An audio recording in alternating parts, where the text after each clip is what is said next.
Welcome back to the Copywriters Podcast with your host, the world's greatest copywriting coach, David Garfinkel. David, how are you doing today?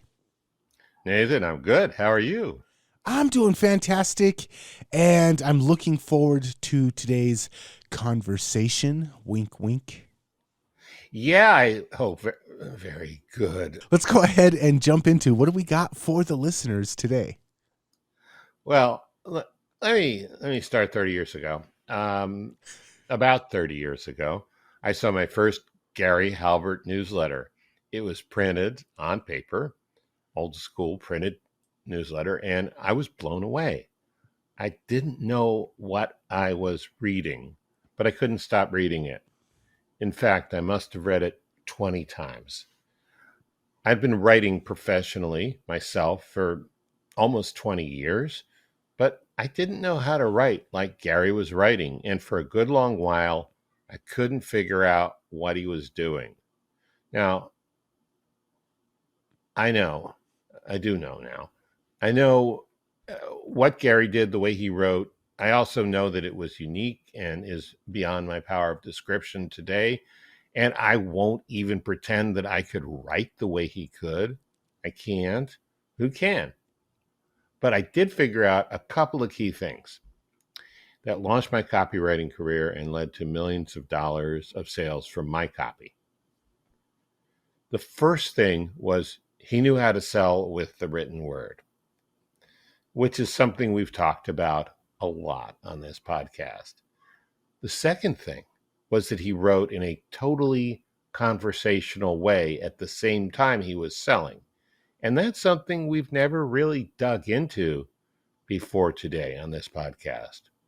But we will, just as soon as we are all 100% clear that copy is powerful. You're responsible for how you use what you hear on this podcast, and most of the time, common sense is all you need. But if you make extreme claims, and or if you're writing copy for offers in highly regulated industries like health, finance, and business opportunity, you may want to get a legal review after you write and before you start using your copy. My larger clients do this all the time. Now, Nathan, I really want to hear what you have to say about it, but let me just get this out first. Look, it should be the easiest thing in the world, but for most copywriters, it's one of the hardest things to do, if not the hardest thing. And I'm talking about writing like you talk, or to use the technical term, conversational copywriting. But face it, the more your copy comes across, like you talking to your prospect, the less likely your prospects are going to think to themselves, oh, this is an ad, and put up their defenses. And the worst thing about conversational copywriting, as far as I can tell, is that no one else I've found has actually thought of this as a skill that can be taught. Most copywriters and copy chiefs grudgingly admit that the better copywriters can do this and the lesser copywriters can't do this as well. But that's about as far as they go. I think different. I think most people can learn this, but it's not a matter of just wishing and having it so. It's a skill. It doesn't come naturally, and it doesn't just sort of seep into your writing by itself over time, but it's not impossible. It's not even that hard. It just takes some focused attention. I think it's a skill you can learn piece by piece, and I've broken it down into pieces today and steps to learn it. So what I want to talk about is why it's so hard to do this, why it's so important to do this, what gets in the way for most people, and then a few comprehensive action steps can take to make it better. Before I jump into all the stuff I've prepared, Nathan, what are your thoughts about all this? I just want to second your Gary Halbert comment. For me, it was partially the Gary Halbert letters, but it was also reading the Boron letters and realizing as I'm reading it, I'm feeling like he's writing to me. I know he's writing to his son, but the way that it's written, it feels like it's directed straight to me. And that same tonal quality was also in a lot of the Gary Halbert letters. And that was when I first kind of put two and two together and was like, whoa, the way he's writing in both of these and the way that he writes his promotions and everything, it really, it feels like he's sitting down and having a conversation with you. And that was kind of one of those first early aha moments for me as a copywriter. And it goes back to the same guy, Gary Halbert. But a lot of us can do it. So let's look at why is it so hard to write copy the way we talk? I mean, it seems like it should be the easiest thing in the world. But that's a little like listening to a hit song with simple lyrics and saying, oh, that must be easy to do. Yeah, sure. After all the prep and practice and fine tuning and research and rewrites and retakes in the studio, it is easy to do. Not, right? Let's look at some of the reasons why writing copy conversationally doesn't come naturally to most people. This will help us figure out how to get there. First of all, it's not what we learn in school. You get in a lot of trouble if you write conversationally, except instead of the officially approved way. It's not what we do in any other business activity or military activity or government activity or nonprofit activity or anything else. One of my favorite sayings is, you don't rise to the level of your expectations, you fall to the level of your training. And that's originally from the Greek poet Archelaus from the 6th century BC, but the Navy SEALs use it. Also, Arthur Murray Dance Studios. See, it doesn't really matter what the skill or activity is. If you haven't been trained in it, or you haven't refined it through trial and error on your own, and then repeated practice after you refine it, you're just not going to be that good at it. Outside of copywriting, only a few other types of writing use conversational styles. TV news writing, screenwriting, comedy writing, speech writing, TV fiction writing, which is a little different from screenwriting, telemarketing script writing. That's about it. But I've never seen a course anywhere that teaches you how to write conversationally. I have seen courses or books or both on writing dialogue for movies, and that's about halfway there. But it seems like for most people in this business, in our business, the unspoken assumption is either you got it or you don't. Then the assumption goes, so if you don't got it, you're not set up for this line of work. And I think it's bullshit. I think either you've got or you don't is code for, I don't know how to teach this to you, and I don't think anyone else could teach it to you either. So it's on you. And I call bullshit on that. I think people can learn to do this, but I think it's a mistake to think that it comes naturally. There's only two things that come naturally: breathing and being scared of loud noises. When we're born, everything else has to be learned. One reason conversational copywriting is hard to do is because it seems like it should be easy. So there's this disconnect because it's not. Another reason is there's really no manual or class, and the way you actually learn is kind of camouflaged or disguised. But I think we'll take some steps to unravel that today. What do you think? The biggest thing that I notice working with my clients, and even in my early days of copywriting, is the tendency to psych ourselves out. We can do conversational writing when we're just posting something on Facebook or emailing a friend.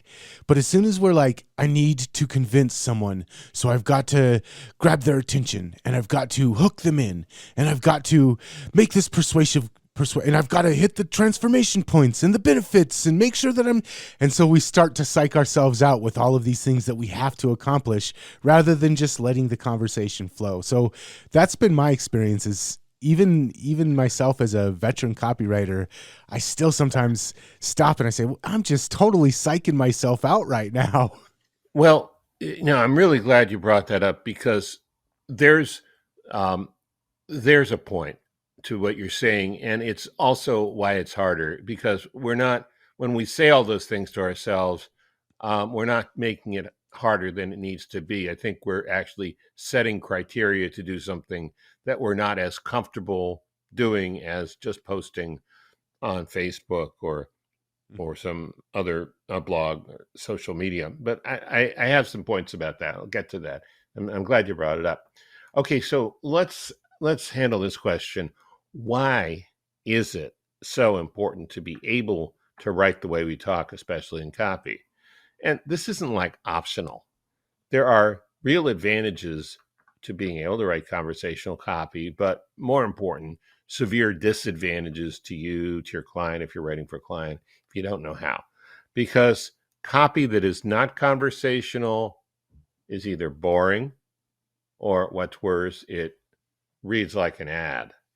And if it's boring, then you've got a big problem. No one's going to read it.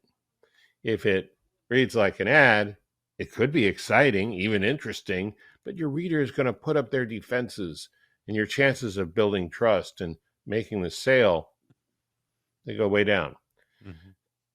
The best copy in the world is always conversational. And the irony is, you already know, and this was your point, Nathan, but this is my take on your point. You already know how to do this, except when the heat is on to write something that performs. You already know how to have a normal conversation with another person. You can write an email to your grandma in plain English. You already know how to answer a question from a stranger and give them directions in your town. But writing copy is different. You may not have learned how to transfer this ability into putting together a sales message. And it's possible. I mean, of course it's possible. We do it. But there's some new awarenesses and new skills you need to develop. So what I want to talk about for the rest of this podcast is how to get this ability into your muscle memory so you don't freeze up or screw up when the heat is on. Any thoughts about that? No, I'm excited to see where you take this, though. Okay, great. So fair warning, this is going to sound a little weird because this next step is to study and familiarize yourself with conversation. I mean, how can you familiarize yourself with something you're already familiar with? Well, here's the thing. Even though you've been having conversations before you could actually walk, even if all you were saying was,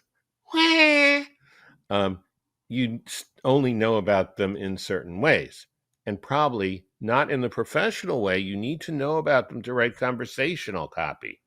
It's like the difference between walking and tap dancing. One is something you do all the time. The other, you're highly aware, at least at first, of every movement. So let's look at how you can study and familiarize yourself with conversation. First of all, you need to know what conversation looks like and sounds like. You've probably never really thought about this before. Notice how in a conversation, people use short words and cliches, unless they're from the government or academia. But even those people, when they're kind of off duty, are going to talk in normal words. Notice how they repeat themselves. Notice how we speak sometimes really clumsy, but in metaphors and images. Notice how people confuse their opinions with established facts. You'll realize conversation is a possibly very different mindset that you might have when you're writing. Then, once you see and hear what conversation is, start to internalize it. Internalize it by reading, by getting a hold of TV and movie scripts if you can, by reading great speeches, and of course, reading great copy. And internalize for muscle memory. Find great conversational copy and copy it by hand. Not like by fingertip, but like on paper. If you find an author you like who writes conversationally, hand copy book openings. One of my clients who was a little stuck, brilliant guy, great copywriter, but he was a little stuck. He did this, found an author he just like idolized. And he did this to great positive effect. And hand copy any other writing that's conversational and compelling, that is persuasive. You want to get it into your neurology. You want to wrap myelin around your neurons that has, you know, Morse code of, and I'm using kind of metaphor here, of conversational copy in it. Do you do any of those things? I did. Um, I do. And it reminds me of a conversation that I had with you way when we first started working together years ago. And I was asking you, well, what books do you read? What kind of copywriting books? What kind of marketing books? And you told me, I read a lot of fiction books. And I started diving into fiction books. Greg Horowitz, Orphan X, you recommended yeah, that series. yeah, yeah. That's He's so Lee good. Child and Stephen King. Those are some of my favorite authors. And the reason why is because their writing very often has a very conversational feel to it. And just that hint of, because I was bugging you, I'm like, which copywriting book should I read next? And you're like, why don't you read some fiction books? And you just totally blew my mind with that, and it took my writing to a whole nother level. Yeah, and those three writers are especially good, not only at writing in a very seemingly plain conversation. It's very elegant, really, but also they understand human nature really well, and their writing comes alive in your mind. Mhm. You know, you can read some writers and they're very cerebral, and you'll you may have an incredible conceptual roller coaster ride, but you won't see and feel things the same way you do with those guys. So that's why they're so popular. One of many reasons, I guess. Okay, so next step, start listening deliberately. This is the point where you really expand and sharpen your awareness. It's not just about what people say in a conversation, it's how they say it. What does urgency sound like? What does conviction sound like? What does enthusiasm sound like? The more you know what this is like in the real world, the more you're going to be able to duplicate it in your copy. And you have to make it a point to do this research, not just like when I feel like it, like this is a project, almost like you're the client and you're paying yourself to do it, since in a kind of Rube Goldberg convoluted way, you are. You have to listen to how you talk. This is a new kind of awareness. Most people don't listen to how they talk. I mean, singers and podcasters and performers and speakers do, but a lot of writers don't, who don't do those other things. Listen to how others talk, especially listen to how you talk and how other people talk when the stakes are high, when something is on the line, when you've got to get a message across and you've got to get someone else to take action, whether it's for your advantage or for their own good. When you've got to make that happen, start to notice the difference between urgent persuasion and random chatter. Yeah. Yeah, and one thing to keep in mind, we've talked before about the different writing styles or the different writing cadences for different parts of your message, Mhm. and how towards the call to action, sometimes it gets a little sped up, it gets a little bit more uh, cut down just to the points to keep it moving faster. Yeah. And you talked about conversational urgency. A lot of times, if you can understand conversational urgency, it helps to instill that sense of urgency in the reader. So we're trying to increase their feeling of urgency. They need to take action right now. Well, if we know how conversational urgency works and we use those rules for that section of our sales page, it can increase the feeling of urgency to take action and buy whatever it is we're selling. Yeah. So that's great. So someone might have a little bit of trouble understanding what you and I are talking about with conversational urgency. Imagine somebody at a restaurant, with a friend on a date, and they're very indecisive, and they're going over the menu, and they're sitting there stroking their chin. Then the food comes, and their dining partner gets some food stuck in their throat. How do they start to talk then? Does anyone know the Heimlich maneuver? Stand up, right? I mean, it's that's the difference between urgency and random chatter. And until that becomes second nature to you, it becomes so much of an effort to write this. That's why this is worth really wrapping your brain around. Hmm. Okay, let's go back internalizing. And that is the second nature part. So I'd like to remind you of what Archelaus said and the Navy SEALs and Arthur Murray Dance Studios. You don't rise to the level of your expectations, you fall to the level of your training. What kind of training do you need for this skill, which no one else even seems to think is a learnable skill? You need to do something so you know what it sounds like, both outside and inside your head. And if you can sync that up with the wiring of your nervous system, you can get some muscle memory on it. So, hand copy stuff. I think we talked about that. The other thing is when you've got copy, especially your own copy, read it out loud to someone else, like you actually want them to buy it, and record what you're saying, and then transcribe it, and then edit it. And also, I've found at least for 20 years that random ideas start to pop it good ones start to pop into my head the strangest time. So sometimes just use the recording app on your phone when you get something, because I find the same thing with music. When I get a certain riff or motif or musical phrase, um, I can't remember it because there's a rhythm and a tune to it. There's a feeling to it that haven't developed the ability to memorize. So I'll record it on my phone. A lot of people do that for both words and other sounds, music, tunes, things like that. Okay, before we jump into the next one, what do you think? It just reminded me of kind of like a life principle that I try to live by, which is force versus flow.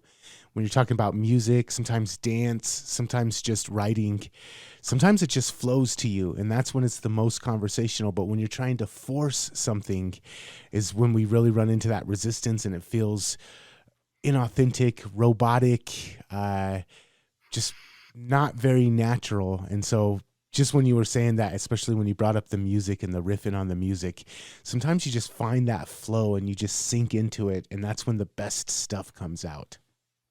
Yeah, I agree. And I think flow comes from being able to relegate this to your unconscious mind or your muscle memory or your learned repetition practices. So yeah, but I mean ultimately that's where you want to be, where you can just get into the flow state. And I have a client who says to me, God, you just constantly come up with this stuff that takes me hours to do. And I realize that's just now I realize that's why, because I've internalized it. I can drop into a flow state the way you know a drill sergeant might say to a grunt, drop and give me 20. I can do the same thing. Okay, but get in a flow state, much more pleasant. Okay, I don't know, maybe if you like to do push-ups. All right, so fourth step is reach out and work with someone who knows. You can get so far by yourself, but then at some point you should get someone who knows this from an experience and from helping other people to work with you. I'm a good example of that. I'm actually the best one I know of, but I know there are others. In two of my sessions this week, like within the last 3 days, I was working with experienced copywriters. Their copy has brought in huge paydays. They have great reputations. One of them has a company that was making $1 million a month and is currently only making about $500,000, but they just need some new traffic source. I mean, these are real deal guys.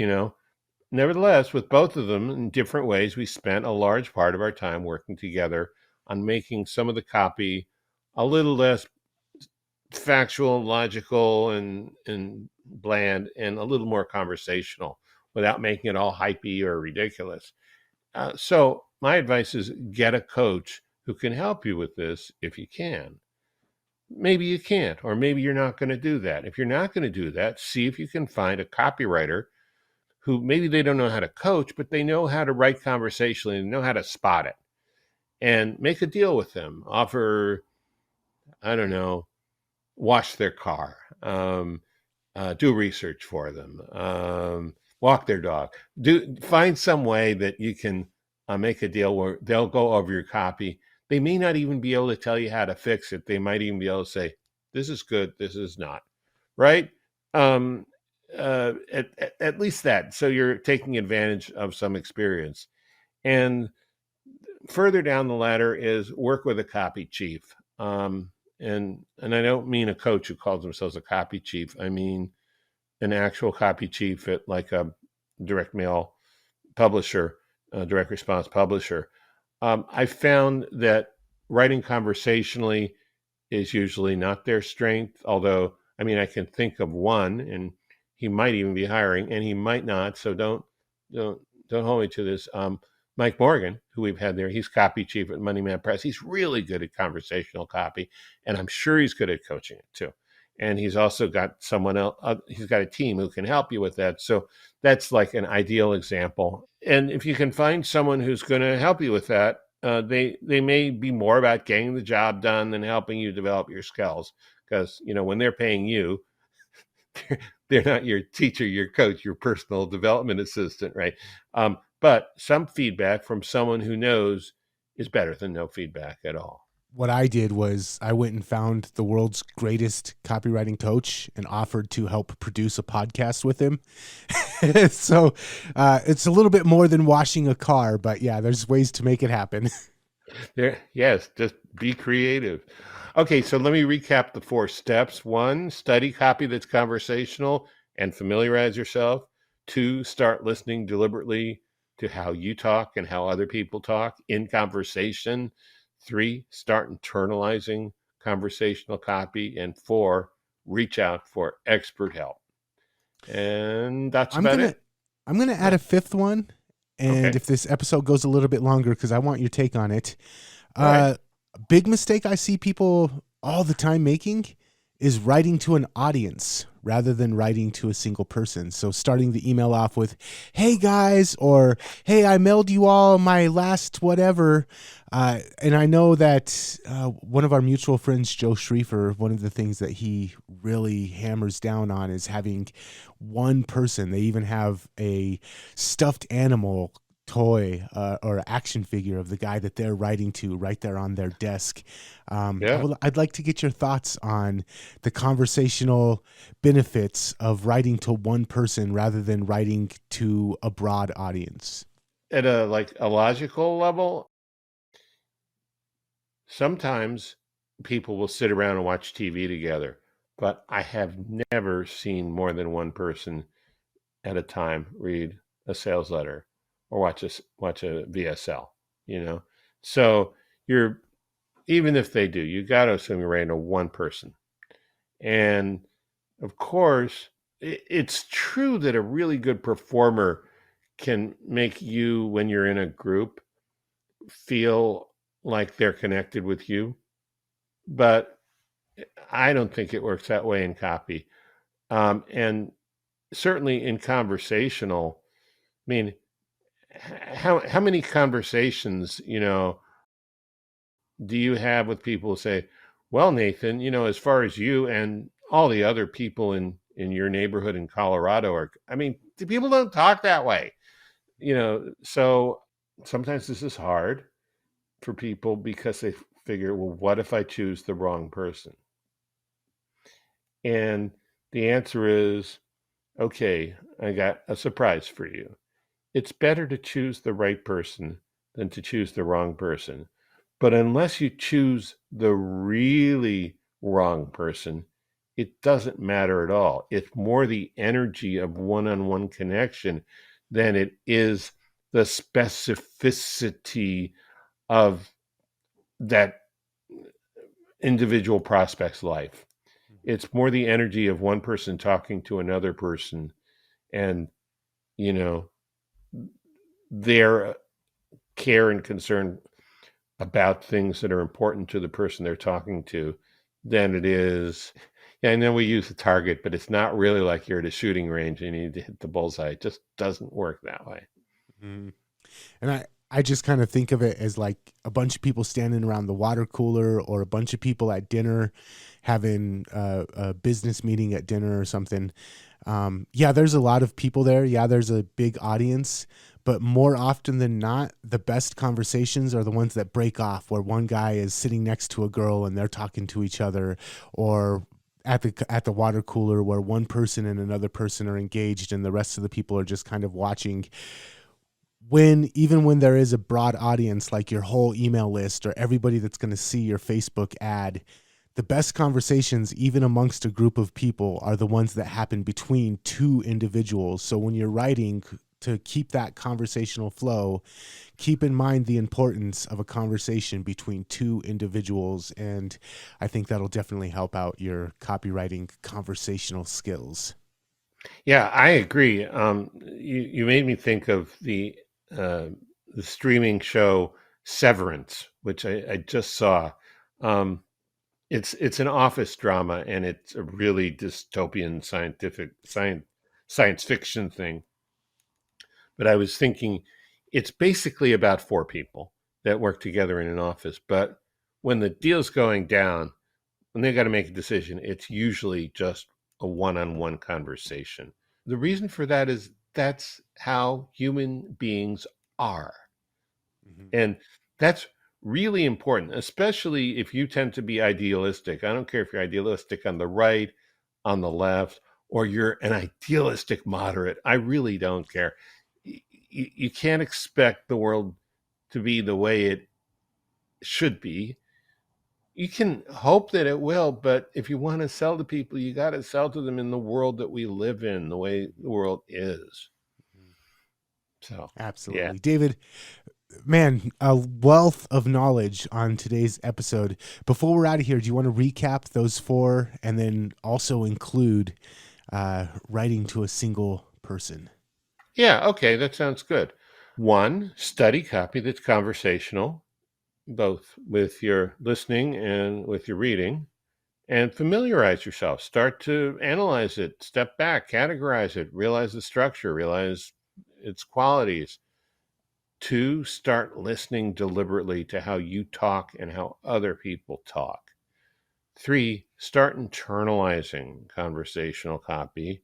Four, reach out for some expert help. And five, just write to one person.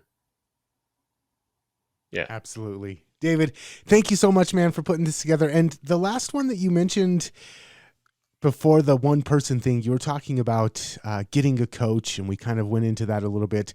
I know of a great website. It's called garfinkelcoaching.com. Is the guy that runs that website available for coaching? Um, the best way to do that is to have a really important project you're working on, do a critique, and then you can get some value, get to know each other, and then we can see. But the answer is, yeah, I have room for a couple more people right now.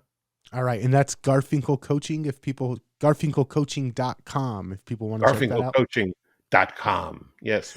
All right. Awesome.